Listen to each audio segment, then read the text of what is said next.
അക്ഷരനഗരി ആനക്കേരളത്തിന് സംഭാവന ചെയ്ത സഹ്യപുത്രൻ.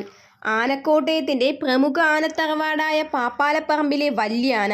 തെക്കും വടക്കും മലയടിക്കുന്ന പൂരാവേശത്തിനും പെരുന്നാളിനും നേർച്ചയ്ക്കും തൻ്റേതായ വ്യക്തിമുദ്ര പതിപ്പിച്ച ഒരു അസൽ ആനച്ചന്തം.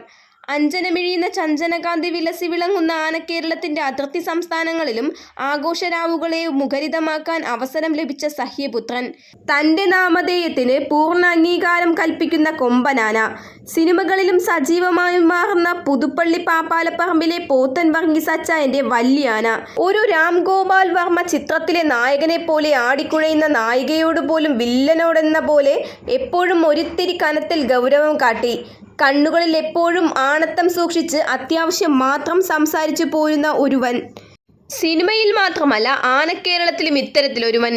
കേരളമൊട്ടുക്ക് മിക്കവാറും എല്ലാ പരിപാടികളിലും നായകനും ഉപനായകനും വില്ലനുമൊക്കെയായി.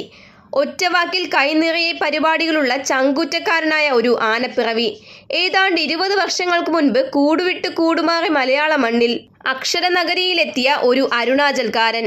അതെ, നമ്മുടെ കുഞ്ഞുഞ്ഞച്ചായൻ്റെ നാട്ടുകാരൻ, പുതുപ്പള്ളി പാപ്പാലപ്പറമ്പിൽ സാധു.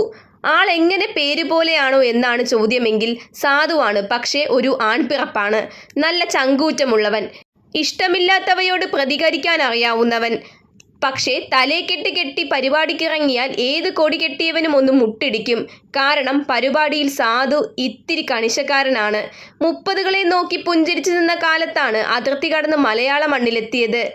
എത്തിയിട്ട് ഇപ്പോഴും കാലം കുറേയായെങ്കിലും ആ ഹിന്ദി ആനച്ചന്തം മുഖത്തുനിന്ന് മാറിയിട്ടില്ല. നാനാ പട്ടേക്കറും നസറുദ്ദീൻ ഷായുമൊക്കെ അന്യഭാഷകളിൽ എത്തിയിട്ടും മുഖഭാവം മാറിയിട്ടില്ല. പിന്നെയാണ് ഞാൻ എന്നാകും ചോദിച്ചാൽ അവൻ പറയുക.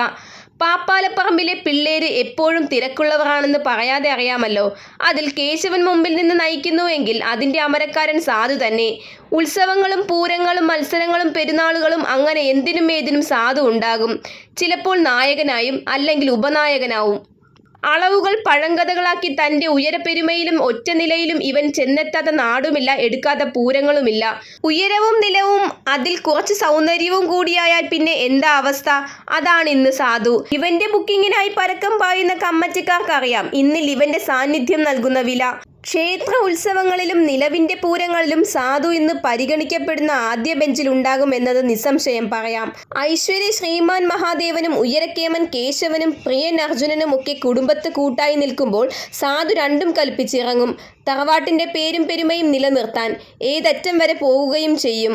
ഒരു പക്ഷേ ഇക്കാരണങ്ങളൊക്കെയാകും പൂരപ്പറമ്പുകൾ ആരാധകർ ഇവന് ചുറ്റിലും കൂടുവാൻ കാരണം.